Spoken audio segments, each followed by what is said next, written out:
أعوذ بالله من الشيطان الرجيم. بسم الله الرحمن الرحيم. الحمد لله رب العالمين، وأفضل الصلاة وأتم التسليم على سيد المرسلين أبي القاسم محمد وآل بيته الطيبين. اللهم صل على محمد وآل محمد. السلام عليكم إخواني أخواتي جميعا. The topic for today is about hijab and virtue, al-hijab or al-Afaf.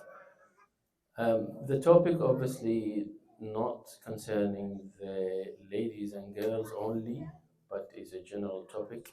It's a quite important topic in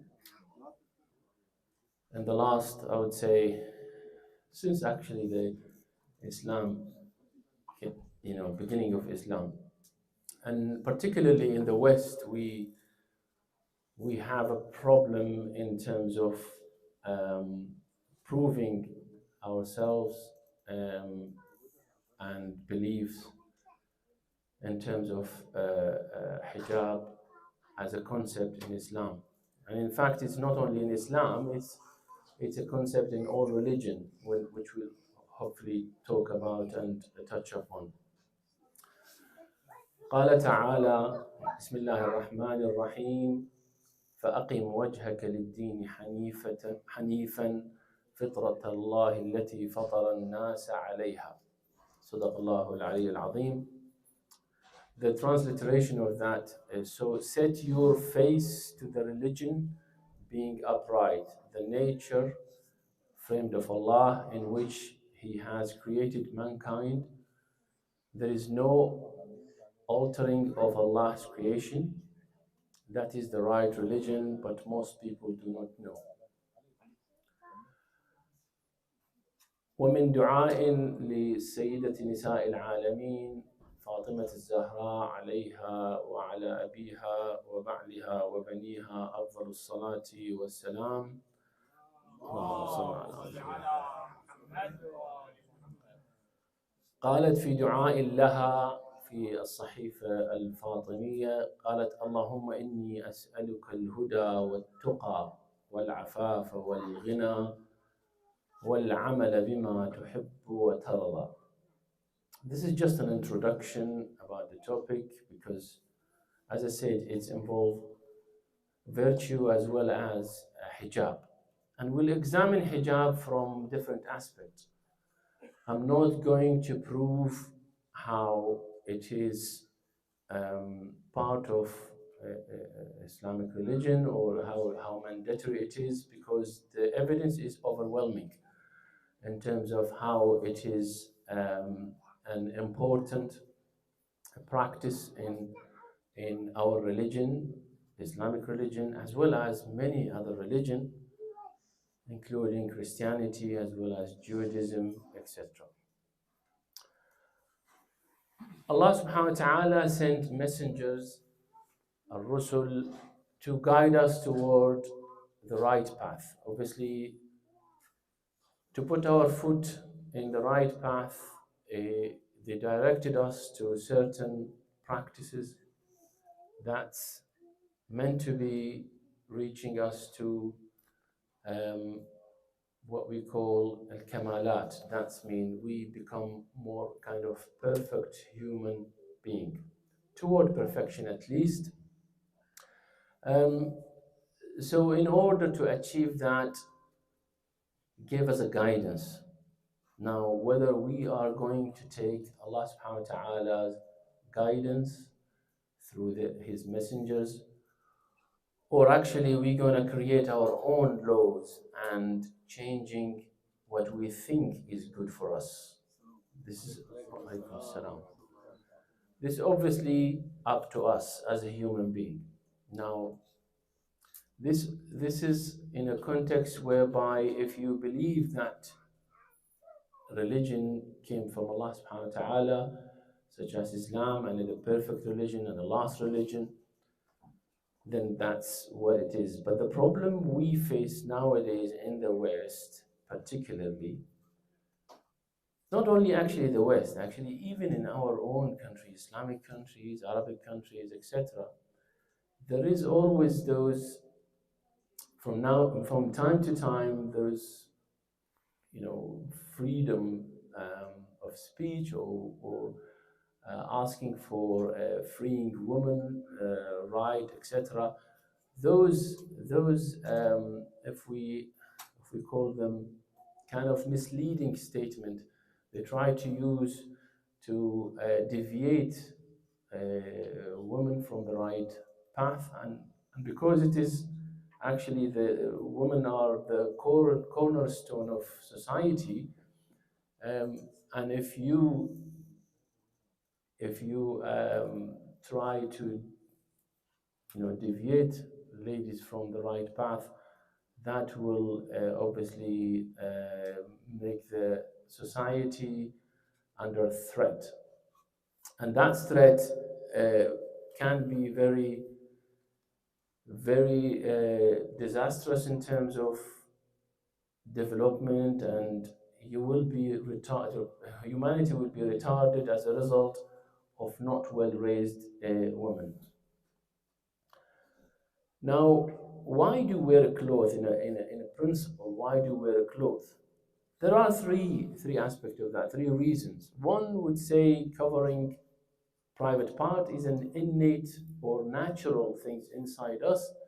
We tend to do that from the beginning of humanity, from Adam alayhi salam, when he was even still in Jannah.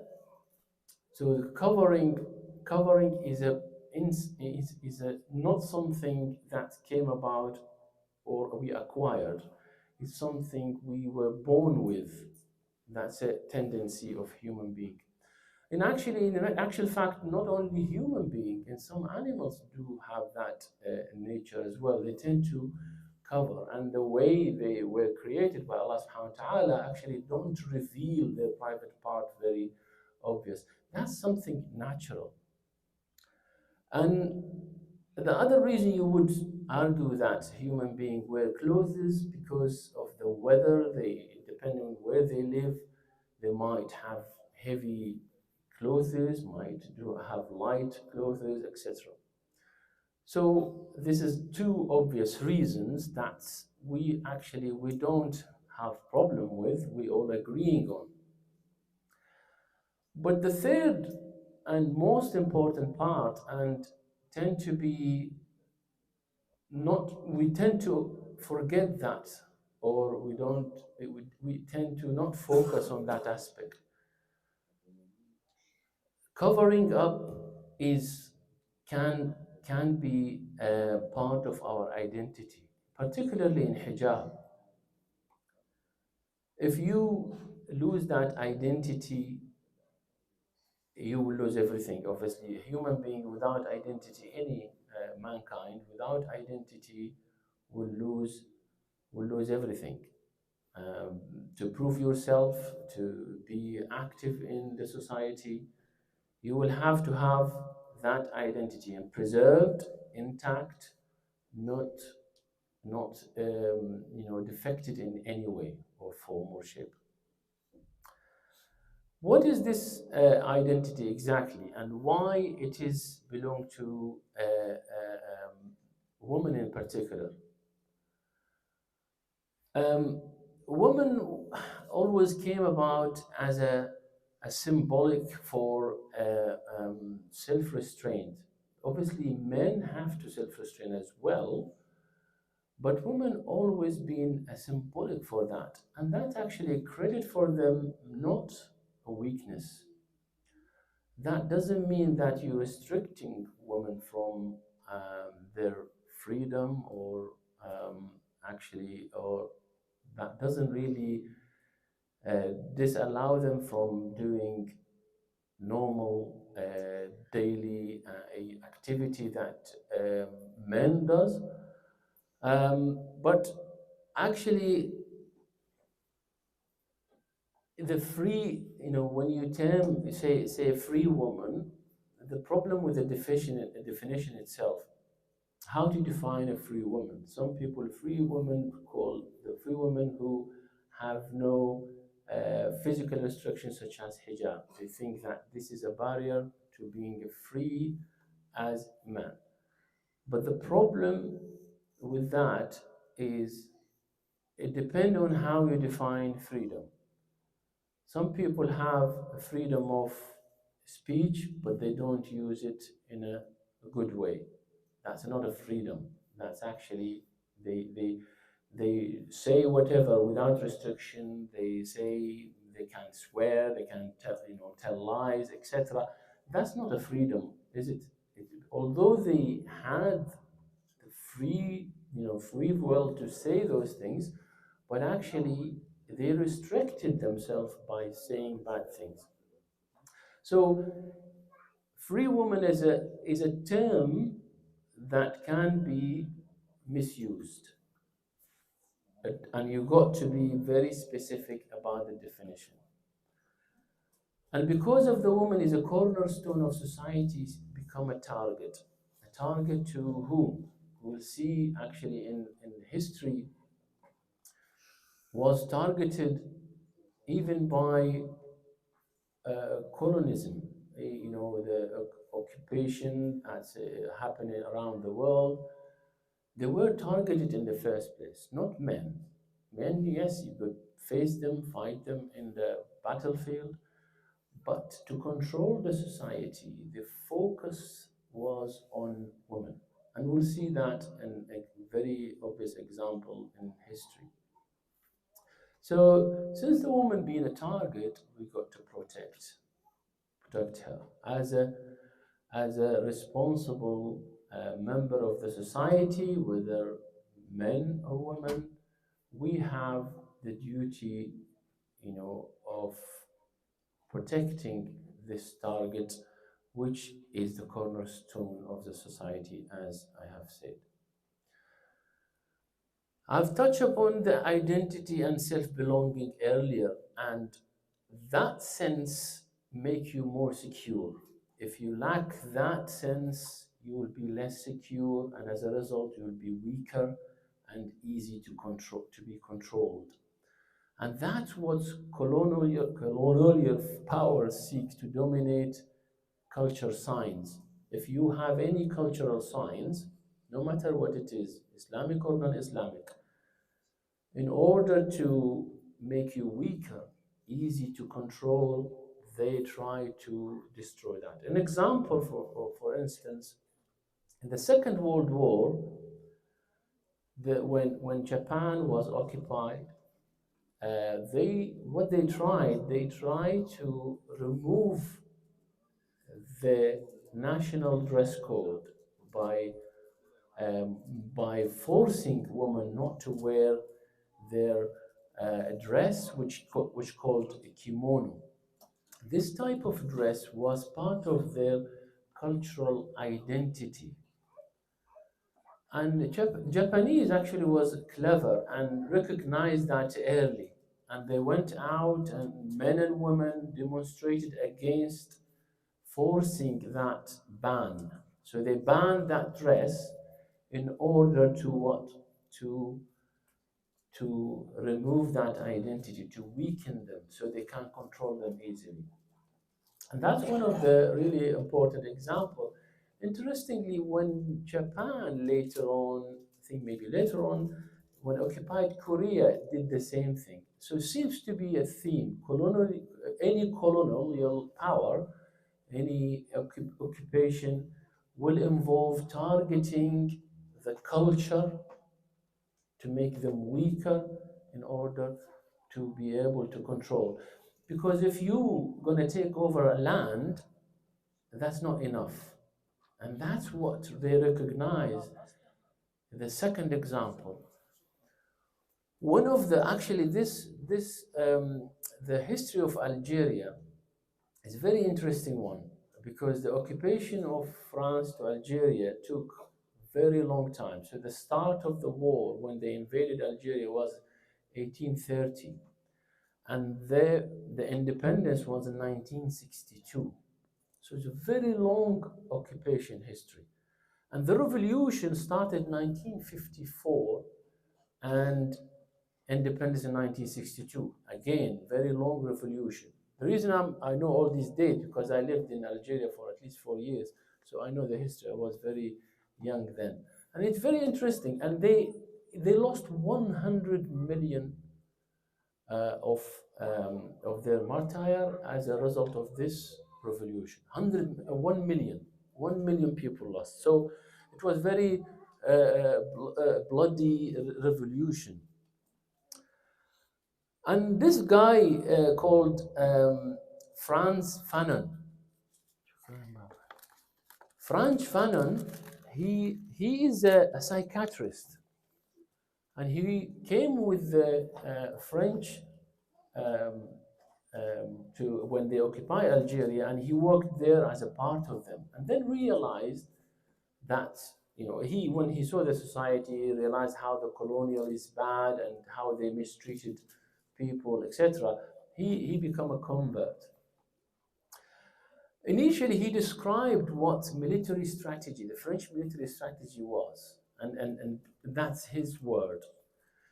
If we want to destroy the structure of Algerian society, its capacity for resistance, we must first of all conquer the woman. We must go and find them behind the veil. They hide themselves, and in the houses where the men keep them out of sight. So Algerian society was also a conservative one. They have their own, as you can see in the picture, this is how they dress. The dress code of Algerian women, this is what they cover up mostly. So almost they only can see their eyes. This is how they go to the market outside their houses. And one of the slogans they used, they say, this is one of the slogans, if you can see it. One of the slogans used by French, say, "Aren't you pretty? Remove your veil." This is one of the slogans used. And at the time of Revolution, 1954, the French ladies went out with Algerian ladies to help them to uncover. So there was a kind of, to address the revolution, to weaken it, they tried to weaken the men who was fighting by, converting or manipulating their ladies at home. Because, and as you know, historically, men go and fight, used to have the women with them. They actually, they get the power more. They will be more encouraged. Even in Ma'rakat Badr and Uhud, we know that ladies was with men to support them, to help them, to motivate them. So woman behind the man is a strength for them. Without woman, the man much weaker than supposed to be. So they try to use that power to weaken the revolution itself. That's in addition to what they did in the beginning. And the French, interestingly, if you see the French as an occupation or colonial power, they changed the culture. You can see Tunisia, Algeria, Morocco occupied by French. You can see up until now they speak French. There are a lot of in their culture changes based on what the French did. And the French didn't come to do that for a good reason, not to transfer a culture, but just to control them. So that's why I go back to my point. My point is, if you don't preserve your identity, if you lose your identity, you become a weak and vulnerable person and easy to be controlled. And that's what they wanted to do. And that's why they lasted so long in Algeria. As I said, this occupation started in 1830. They left Algeria in 1962. So very long. It didn't last that long in, for example, English when they occupied Iraq or Jordan or Syria or those parts of the Arabic country. And this man wrote a book, and a big, not big book, but a chapter in that book and he called it Unveiling Algeria. And that book, he died in 1962, this chap. And the book is actually in the Warwick Library. There's a copy, PDF copy online if you are interested to read. It's in English, translated as well.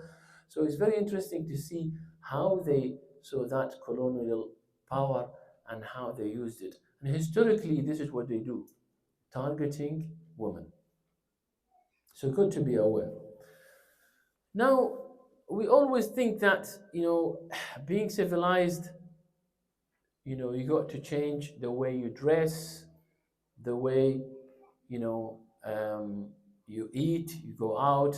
You think that following civilization by changing how you are, who you are, and what you do is actually following civilization.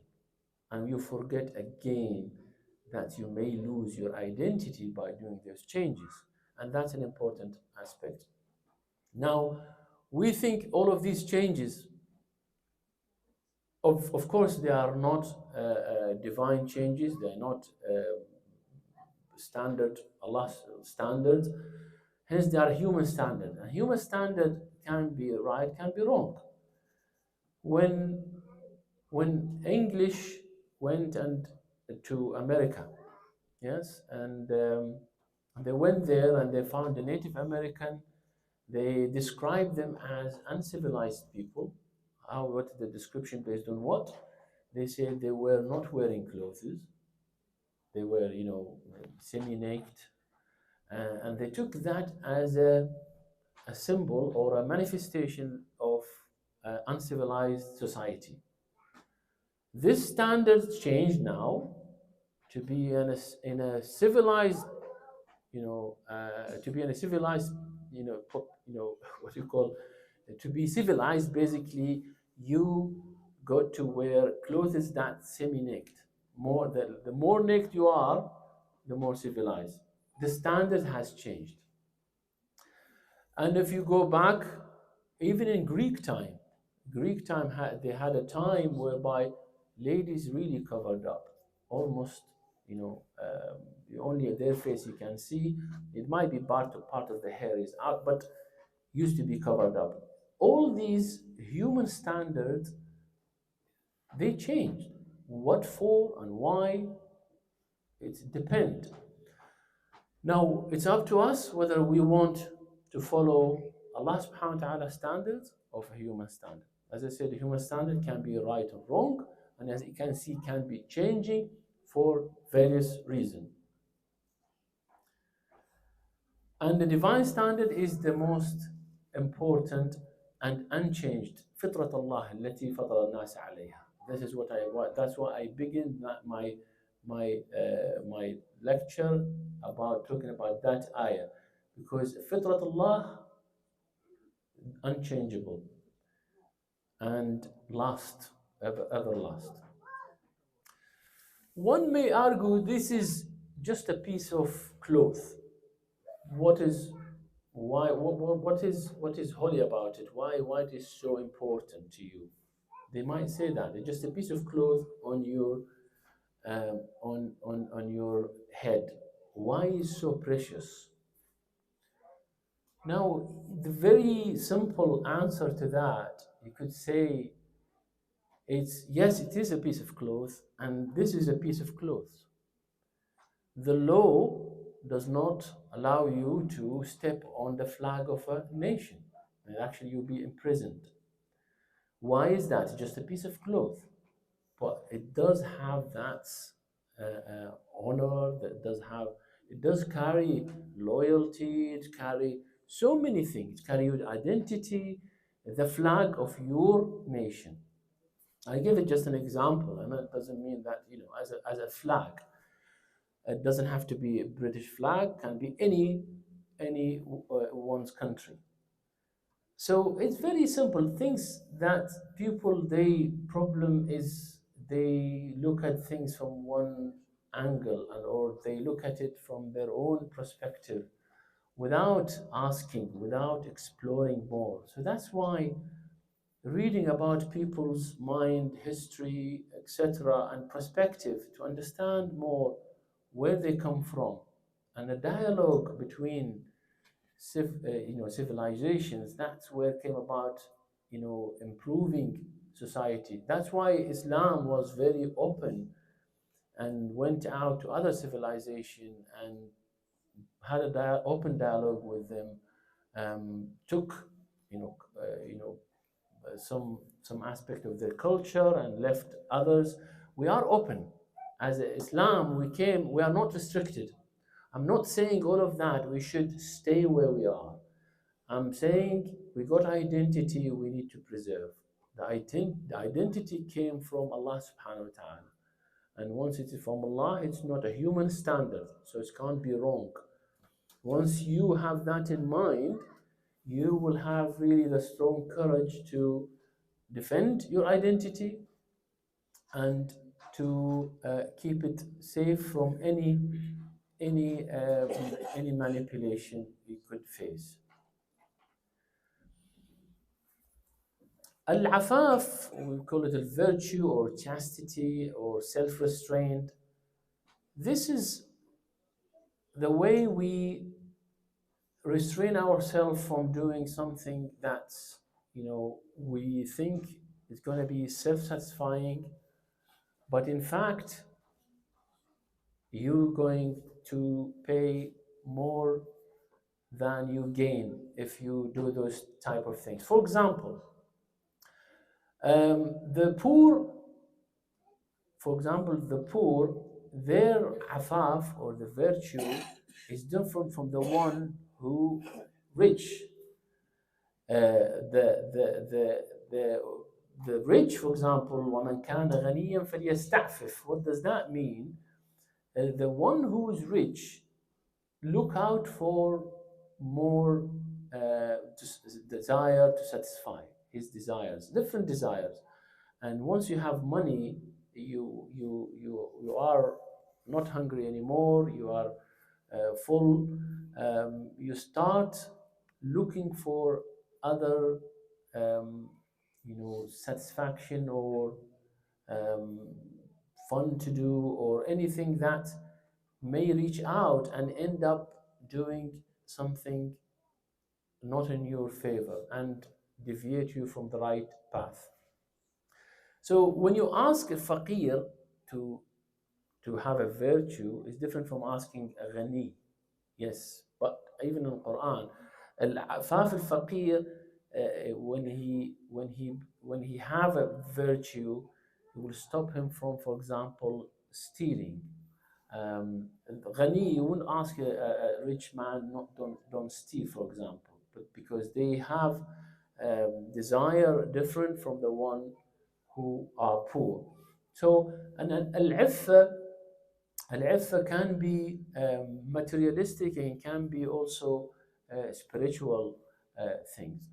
In all religion, they always looked for that aspect. And this is an example from Al-Ahd al-Jadid. This is one of Injil, the Bible. Translation in Arabic, فَلْتَتَزَيَّنِ النِّسَاء بِلِبَاسِ الْحَيَاءِ. الحياء being shy, being عفة. تزين النساء والتقوى لا بالشعر والذهب والدر والثياب الفاخرة. So they, even in Christianity, they encourage ladies to have that virtue, to keep away from beauty that very obvious and can make them a piece of trading object rather than being a cornerstone of society. الإمام أمير المؤمنين سلام الله عليه يتحدث عن العفاف. In his saying, ما المجاهد الشهيد في سبيل الله بأعظم أجرا ممن قدر فعف. Those who can do certain act based on their desire and they restrain from doing those acts, they are actually even better than the one who's in battlefield and died defending his country, the martyr. لكاد العفيف أن يكون ملكا من الملائكة. Even almost that person who restrained from doing the bad or self-satisfaction, he almost become an angel. So like an angel in the way how he lives. Obviously, we know that a perfect human being who doesn't commit a sin, even better than malaika, better than angel, because malaika, they don't have that desire you were built with. So if you have that effort, you are even higher in that level to them. Of course, we tend as a human toward beauty, and that's something Allah subhanahu wa ta'ala, of course, encouraged us. We like beauty because Allah Jameel yuhibbul Jamal. We like beauty, yes, but to present it, the beauty, again, the definition of beauty can be with all, by preserving identity, you'll be more even. If you have beauty without identity, that's mean nothing, and you lose everything if you become weak, and you lose everything basically. Not only your identity, you lose your land, you lose your nation, you lose everything, and the identity is an important aspect of human being that live a really prosperous life. And virtue, it's about moderation, and you don't go and beyond what you said, for satisfaction. Yes, you have desire. Allah subhanahu wa ta'ala gave you the way of satisfying yourself with those desires, but you got to put yourself in moderation. You have to choose the right way of self-satisfaction. And you put yourself limit for that. This is from medieval time. You see how the ladies used to dress, almost like hijab, and that's when even not long ago in the 20th century, they used to cover up. Whether that now this is a dress, why that dress was okay and now it's not anymore. Again, there's a change of standard. The focus and the reason behind it, we've got to be mindful of. And if you Google, and if you just put Google, Europe in this time, and you say Christianity in the 20th century, you will come up with, see how ladies used to dress. They almost covered up, almost like hijab. Let alone, nun and other people who are in the church. Obviously, they almost cover up like our hijab exactly. So hijab will not belong to Islam, and that's what the woman identity was. When they took that away from ladies, now they came up with, okay, we want to strengthen the ladies by, the talking about feminism and all those, talk about empowering women, but it's from different aspect. They're trying to empower women, but actually they use them as a trade object. And you can see all around you how they misuse women in general. So at the end, it's what does last is divine standard. Allah subhanahu wa ta'ala standard is what is last, what's about. If we can stick with Allah subhanahu wa ta'ala, we'll reach the right path. If we're going to follow human standard that's keep changing, we easily going to lose our path. وآخر دعوانا الحمد لله رب العالمين.